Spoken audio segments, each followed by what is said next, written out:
നേർവീതി പ്രഭാഷണ പരമ്പരയിലേക്ക് ഏവർക്കും സ്വാഗതം. സുവിശേഷകൻ കുഞ്ഞുമോൻ തോട്ടപ്പള്ളി ഇപ്പോൾ നിങ്ങളുമായി ദൈവവചനം പങ്കുവയ്ക്കുന്നു. ശ്രദ്ധിച്ചാലും.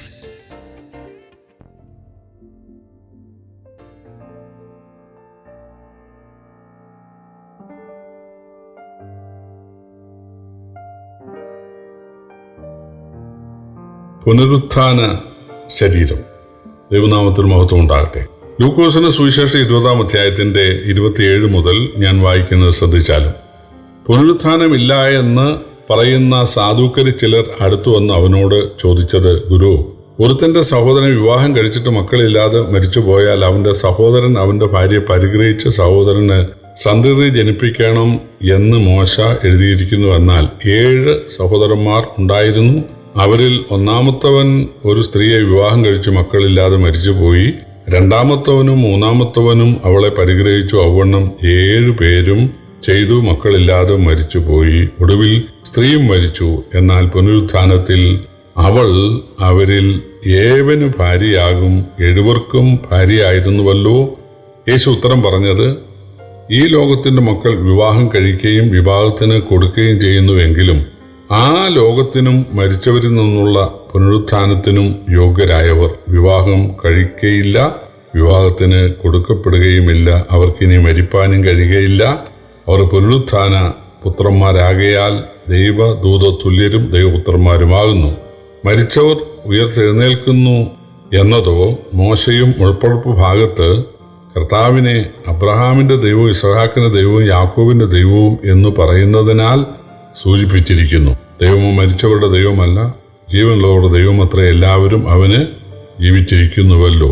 അതിന് ചില ശാസ്ത്രിമാർ, ഗുരു, നീ പറഞ്ഞത് ശരിയെന്ന് ഉത്തരം പറഞ്ഞു. പിന്നെ അവനോടൊന്നും ചോദിപ്പാൻ അവർ തുനിഞ്ഞതുമില്ല. സാധുക്യരായ ആളുകൾ യഹൂദന്മാരുടെ മധ്യത്തിലെ ദുരുപദേശക്കാരായിരുന്നു. എന്ന് പറഞ്ഞാൽ എല്ലാ കാലത്തും സഭയിലുമൊക്കെ നല്ല ഉപദേശമുള്ളവരും ദുരുപദേശമുള്ളവരും ഉണ്ടല്ലോ. ദുരുപദേശം ഉള്ള ആളുകൾ വിചാരിക്കുന്നത് തങ്ങൾ പറയുന്നത് വളരെ ശരിയാണെന്നാണ്. എന്തൊക്കെയാണ് ദുരുപദേശങ്ങളെന്ന് ഇപ്പോൾ ഞാൻ പറയാൻ ഉദ്ദേശിക്കുന്നില്ല. എന്തായാലും സാധുക്കരുടെ ദുരുപദേശം മനുഷ്യന് ആത്മാവില്ല, നരകമില്ല, സ്വർഗമില്ല, പിന്നെ ദൂതന്മാരില്ല, മരിച്ച പുനരുത്ഥാനമില്ല, ഇതൊക്കെയായിരുന്നു. അക്കാലത്തെ മഹാപുരോഹിതന്മാരൊക്കെ സാധുക്യരായിരുന്നു. എന്നാൽ പരീശന്മാരും ശാസ്ത്രിമാരും അല്പം കപടഭക്തി ഉണ്ടെങ്കിലും ബൈബിളിലെ ഈ അതിപ്രധാന ഉപദേശങ്ങൾ വിശ്വസിക്കുന്ന ആളുകളായിരുന്നു. സാധുക്യർ വന്ന് യേശുവിനെ വാക്കിൽ പിടിക്കാൻ വേണ്ടി ചോദിച്ചു, മോശ പറഞ്ഞിട്ടുണ്ടല്ലോ, ഒരുത്തൻ കല്യാണം കഴിച്ച് മക്കളുണ്ടാകുന്നതിന് മുമ്പേ മരിച്ചു പോയാൽ അവൻ്റെ സഹോദരൻ അവന് കല്യാണം കഴിക്കണം, അവൻ്റെ ഭാര്യയെ വിധവയാക്കി വീട്ടിലേക്ക് പറഞ്ഞു വിടരുത്, അവൾക്കൊരു ജീവിതം കൊടുക്കണം എന്ന് പറഞ്ഞിട്ടുണ്ടല്ലോ. അപ്പം അങ്ങനെയെങ്കിൽ 7 പിള്ളേർ ഒരു വീട്ടിലുണ്ടായിരുന്നു. മൂത്തവൻ ഒരു പെണ്ണിനെ കല്യാണം കഴിച്ചു, അവൻ ചത്തുപോയി.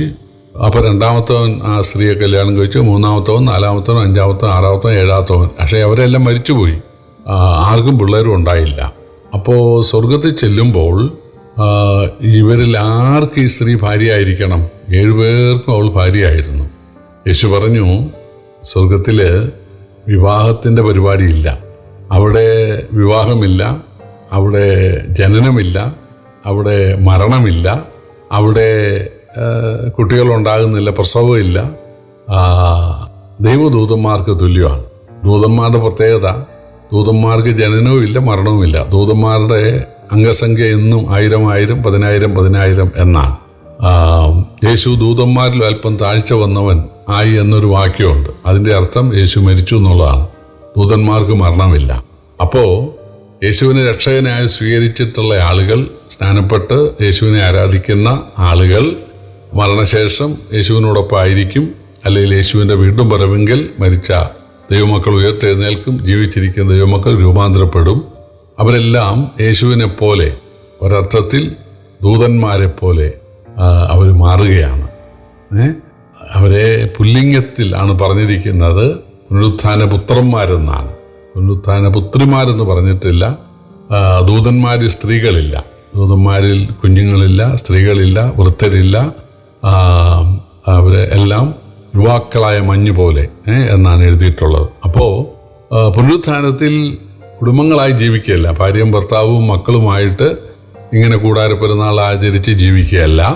പിന്നെ അതൊരു സമൂഹമാണ്, എണ്ണിക്കൂടാത്ത ഒരു സമൂഹമാണ്. അവരെല്ലാവരും ദൂതന്മാരെ പോലെ മാറുകയാണ്, അല്ലെങ്കിൽ യേശുവിനെ പോലെ. അങ്ങനെ വാക്യമുണ്ടല്ലോ, അവനെ താനിരിക്കും പോലെ കാണുന്നതാകൊണ്ട് നാം അവനോട് സദൃശരാകും എന്നുണ്ടല്ലോ. അപ്പോൾ ദൂതന്മാർക്ക് തുല്യം വിവാഹമില്ല, മരണമില്ല, പിന്നെ ആത്മീയ സന്തോഷം അനുഭവിച്ചുകൊണ്ട് അവർക്ക് നിത്യകാലം ജീവിക്കാനായിട്ട് സാധിക്കും. യേശുവിനെ കൈക്കൊള്ളുന്ന ആളുകൾ മരിച്ചാൽ അവരുടെ ശരീരം നഷ്ടപ്പെടുന്നു എന്നേ ഉള്ളൂ, അവർ കർത്താവിൻ്റെ അടുക്കൽ ജീവിക്കുകയാണ്. അതിൻ്റെ ഉദാഹരണമായിട്ട് യേശു പറഞ്ഞത്, മോശയ്ക്ക് പ്രത്യക്ഷപ്പെട്ട ദൈവം പറയുന്നത്, ഞാൻ അബ്രഹാമിൻ്റെ ഇസ്ഹാക്കിൻ്റെ യാക്കോബിൻ്റെ ദൈവമെന്നാണ്. ഞാൻ അബ്രഹാമിനും ഇസ്ഹാക്കിനും യാക്കോബിനും ദൈവമായിരുന്നു എന്നല്ല, ഇപ്പോഴും ഞാൻ അവരുടെ ദൈവമാണ് എന്ന് പറഞ്ഞാൽ അബ്രഹാമും ഇസ്ഹാക്കും യാക്കോബും സ്വർഗത്തിൽ എന്നോടുകൂടെ ജീവിക്കുന്നു എന്നാണ് ദൈവം മോശയോട് പറഞ്ഞത്. എന്ന് പറഞ്ഞാൽ ദൈവം മരിച്ചവരുടെ ദൈവമല്ല, ജീവനുള്ളവരുടെ, അല്ലെങ്കിൽ ആത്മീയമായി ജീവനുള്ളവരുടെ ദൈവമാണെന്നാണ്. അല്ലെങ്കിൽ ആത്മീയ ജീവൻ പ്രാപിച്ച എല്ലാവരും ദൈവത്തോടൊത്തുണ്ട് എന്നാണ്.